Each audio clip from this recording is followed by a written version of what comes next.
The story opens with an elite gamer named Kanishi, who has just finished a video game that took him 3 entire years to complete. As the credits roll, he leans back in his chair and lets out a tired breath, feeling more disappointed than satisfied. Despite the massive time investment, the game never truly tested his skills. It was dull, predictable, and far too easy for someone of his level. What Kanishi truly craves is a game that can push him beyond his limits, something so brutally difficult that it would take a decade to conquer. He wants a challenge that demands true mastery, not just patience.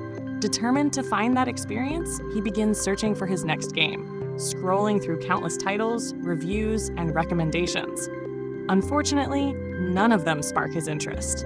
Then, without warning, his computer screen begins to flicker and distort. Strange symbols and text appear, offering him access to a never-ending game set in a magical fantasy world. Kanishi's eyes light up instantly. A game with no ending is something he has never heard of before, and the idea alone sends a rush of excitement through him. Without hesitation, he clicks the option. The game prompts him to choose a difficulty level. Easy and hard modes appear first, but neither appeals to him. As he scrolls further down, he notices a hidden option at the very bottom: Hell mode. This is completely new to him. His excitement explodes as he realizes this could finally be the ultimate challenge he's been seeking. Without even pausing to reconsider, he selects it. Next, he chooses the Summoner class and confidently presses Start. Instantly, his screen flashes with blinding light. When he regains awareness, Kanishi finds himself crying as a newborn baby in an unfamiliar world. He has been reborn into a poor frontier family. A man gently lifts him up and gives him a new name: Alan. Surprisingly, Alan doesn't feel despair. Although Alan is only 1 year old and unable to speak, his mind is fully functional. He can think clearly, understand conversations around him, and carefully observe his surroundings. He soon realizes that the language spoken in this world is Japanese, which appears to be the common tongue. Alan's family lives in a newly established frontier village where settlers pay taxes to a ruling lord in exchange for farmland. His father, Roden, is a kind and hardworking man who does everything he can to care for his family. Based on his appearance, Alan estimates his father is around 20 years old. His mother, Jia, seems even younger, likely still in her late teens. Seeing how close and affectionate his parents are, Alan suspects he won't remain an only child for long.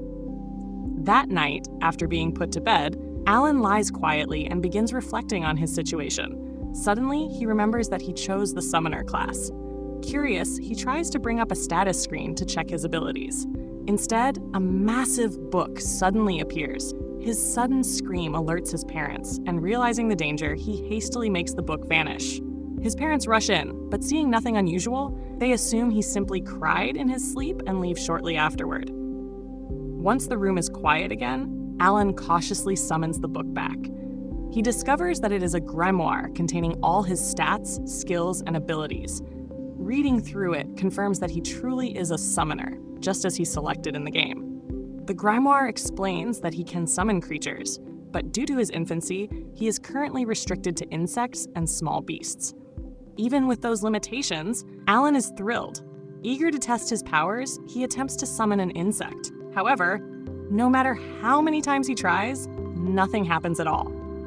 After failing repeatedly, Alan forces himself to slow down and think rationally. While reviewing the grimoire again, he remembers another listed ability and decides to activate his creation skill instead. This time, something finally responds. A crafting card for an insect appears before him. However, just as he is about to act, his mother enters the room to check on him. Alan reacts instantly, lying down and pretending to be asleep. Even after she leaves, a wave of exhaustion suddenly hits him. His body feels heavy, and he understands that pushing himself any further is useless. Choosing to rest, he decides to sleep and try again the next day. The following morning, when his parents are busy and not paying attention, Alan carefully brings out the grimoire once more. This time, the summoning works. In a flash, a massive grasshopper appears and immediately leaps onto his face. Alan panics for a moment, but quickly regains his composure and attempts to issue commands. Unfortunately, the insect completely ignores him and hops away on its own. Confused, Alan checks the grimoire again and finds the creature's information written inside. The book explains that summoned creatures must be given a name before they can properly respond. After a brief pause, Alan names the grasshopper Dina. When he checks his own status afterward, he realizes that summoning Dina has actually boosted his stats. Before he can enjoy the success, disaster strikes. His mother suddenly walks into the room. Terrified of insects, she reacts instinctively and crushes the grasshopper without hesitation. Just like that, Dina is gone. Over the next few days, Alan continues experimenting with his abilities. Eventually, he succeeds in summoning another creature, a small mouse. He names it Muzi. Sadly, Muzi turns out to be just as lacking in intelligence as the grasshopper was, rarely following instructions and acting on its own whims.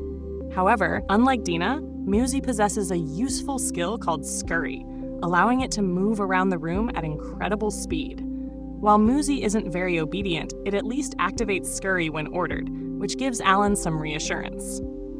Alan spends the rest of the day deeply studying his grimoire, reading through every page over and over. He tries to figure out the true mechanics of summoning and what conditions are required to call forth stronger, more obedient monsters. Despite testing different ideas and combinations, he fails to find any clear answers, leaving him frustrated and unsatisfied. Later that afternoon, Alan's father, Roden, finally returns home. His clothes are soaked with blood, making it clear that he has just come back from a dangerous hunt.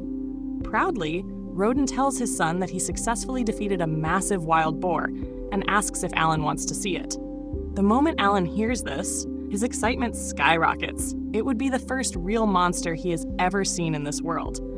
Seeing his son's enthusiasm, Roden agrees to take him along. This marks Alan's first time leaving the house, and the experience fills him with excitement. Along the way, Roden points to a group of birds called Albahan, explaining that their migration north signals the arrival of autumn. He also reveals that Alan was named after these birds. After walking for about 10 minutes, they arrive at the site where the boar is being butchered. Several villagers are already gathered, working together to process the massive corpse. At first, Alan is overwhelmed with excitement as he stares at the creature up close.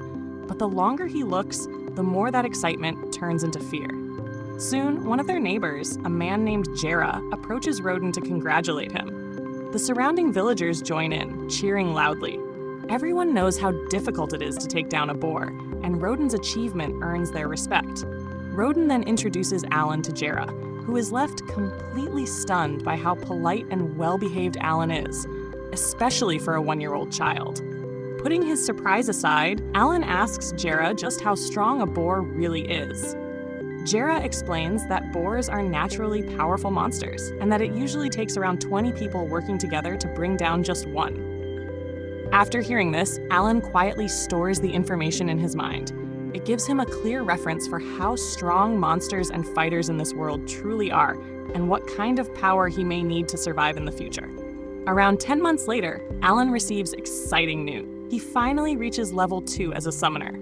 This breakthrough allows him to create G-rank creature cards, marking a major step forward. On top of that, he unlocks a brand new skill that lets him fuse summoned creatures together. Even better, his inventory capacity doubles, allowing him to store twice as many buffs as before and significantly boosting his overall potential. That evening, after dinner, Alan is overflowing with excitement. With his new level, new ability, and expanded inventory, he eagerly prepares to test fusion for the first time. However, his enthusiasm quickly fades. No matter how carefully he follows the process, or how full his MP is, the fusion skill refuses to activate. Frustrated but realistic, Alan accepts that his body is still too young and weak to fully use the technique. Time continues to pass, and by the time Alan turns 3 years old, his progress as a summoner becomes undeniable. After countless attempts and steady practice, he finally succeeds in fusing multiple cards. From this, he creates a bird card and summons a creature he names Chappie.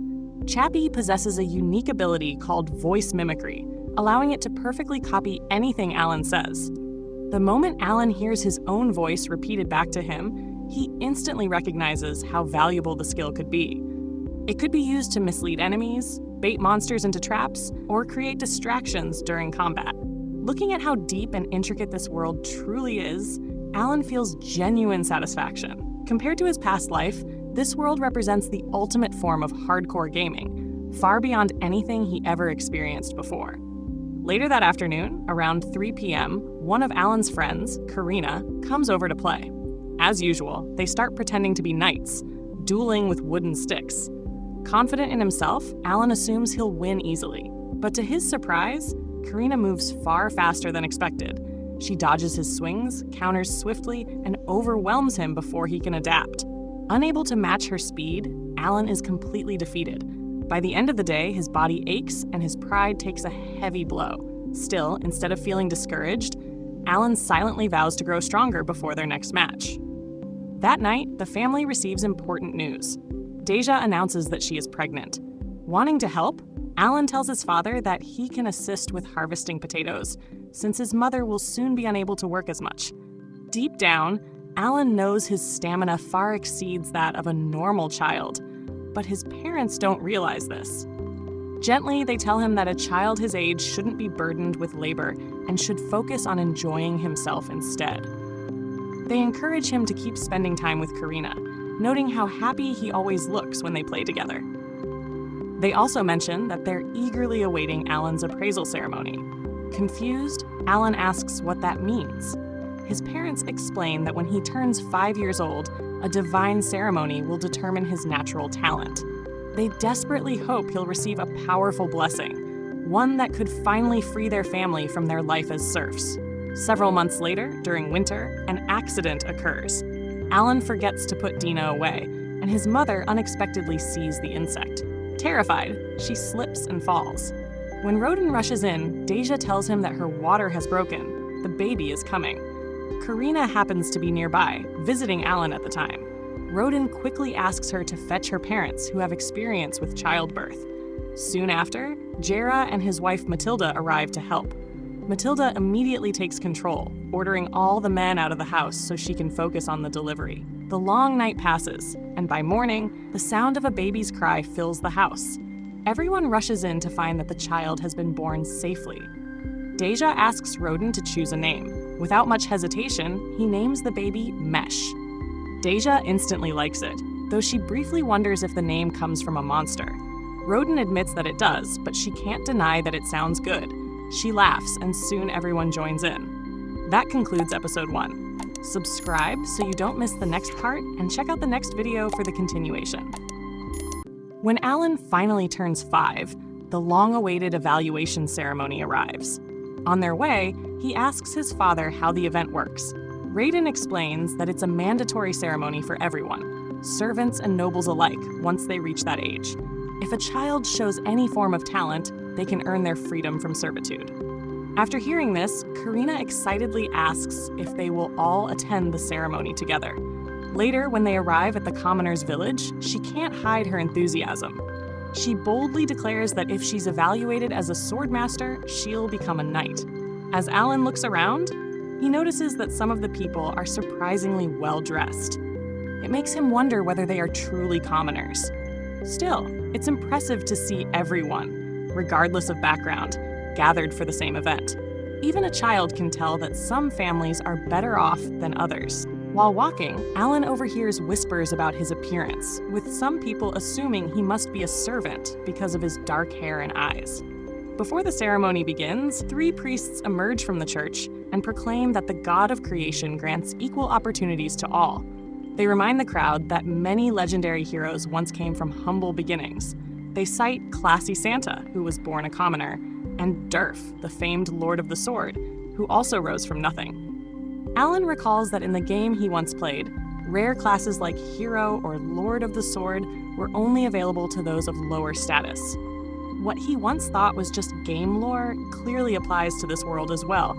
The participants then enter the evaluation hall, where statues of the gods stand in silence. Alan immediately recognizes the central figure as the god of creation, the same being who had sent him that mysterious letter. The ceremony begins with the village chief's son, Boji Palomas. The priests instruct him to place his hand on the crystal ball, explaining that any talent or attribute will appear on the metal plate behind him. When Boji touches the crystal, His results are instantly displayed. Alan notices how closely it resembles the status screen from his grimoire. Boji is revealed to have talent as a merchant, causing his father to burst into tears as he embraces his son with pride. Alan realizes that simply having any talent at all is worth celebrating. Instead of numerical values, the results are shown in ranks, something Alan confirms by discreetly checking his grimoire, relieved that only he can see it. As the evaluations continue, Alan learns that many children possess no talent whatsoever, making those who do even more special. Soon after, a boy named Droga steps forward and reveals aptitude as an axe wielder.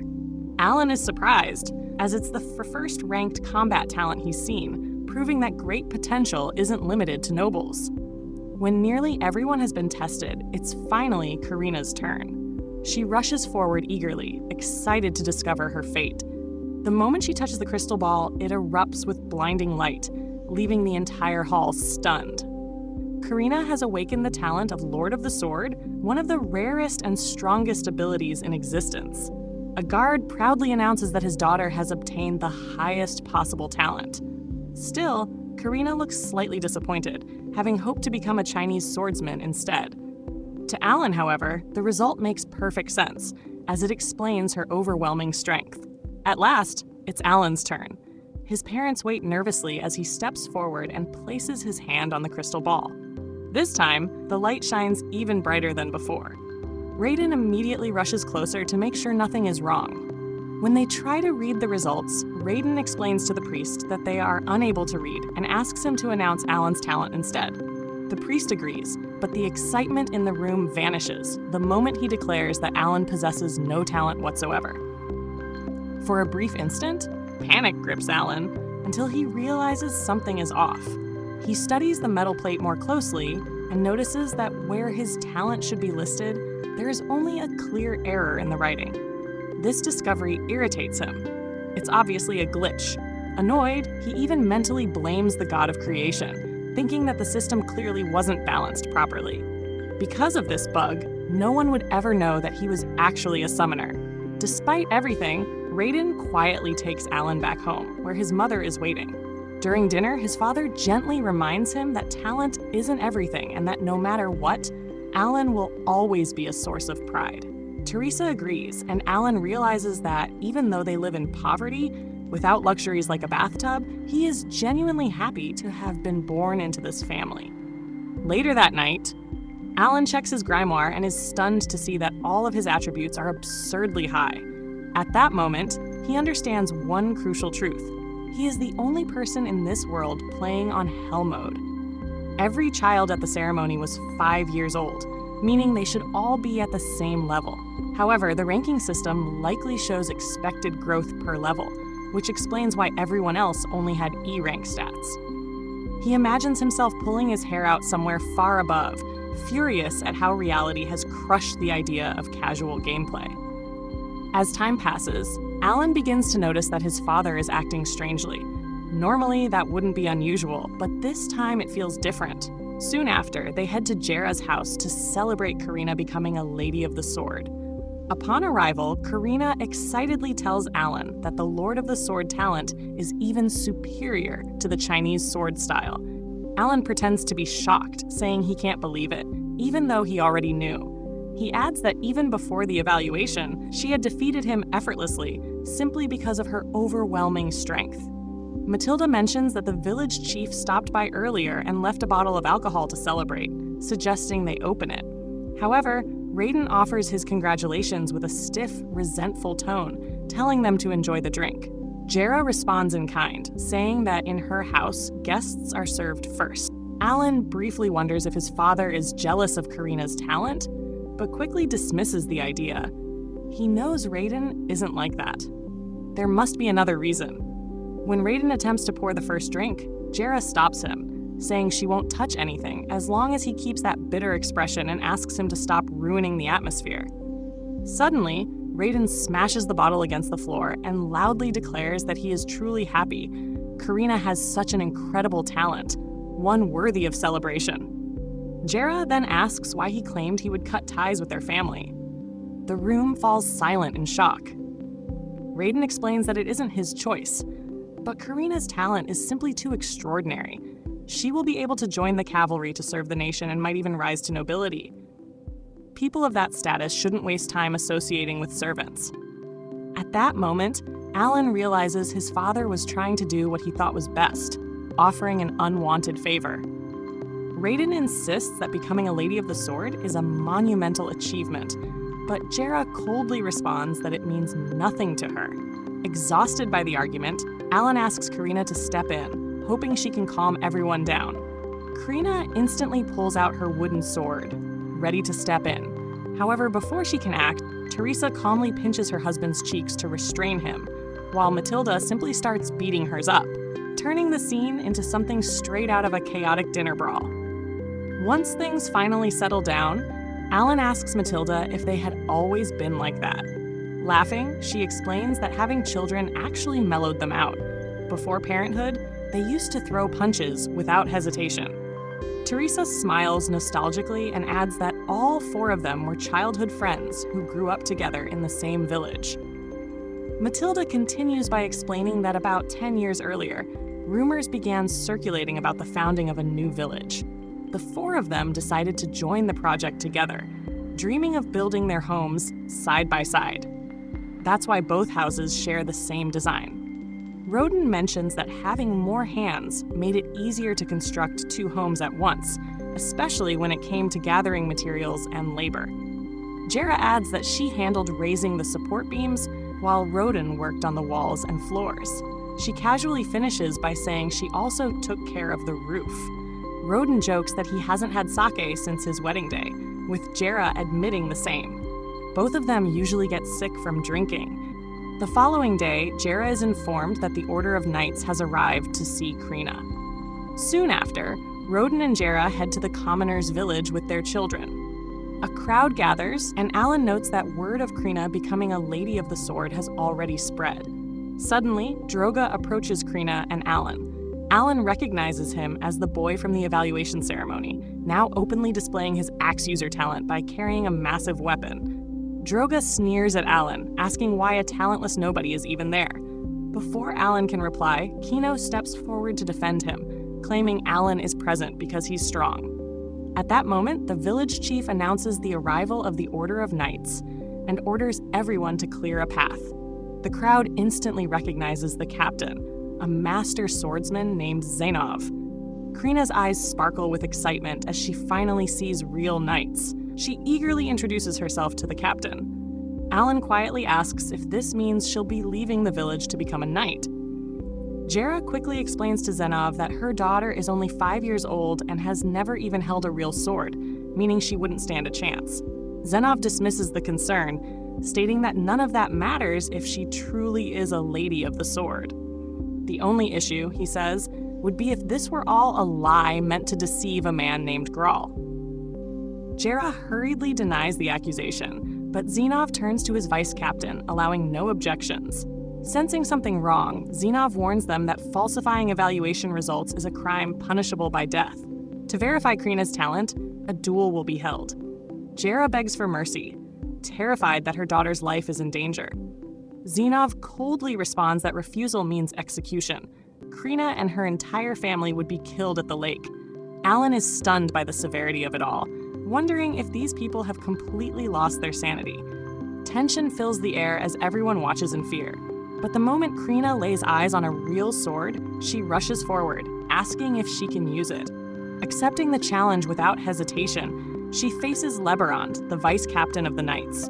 To everyone's shock, Krina lifts a massive sword with ease and wields it with incredible precision.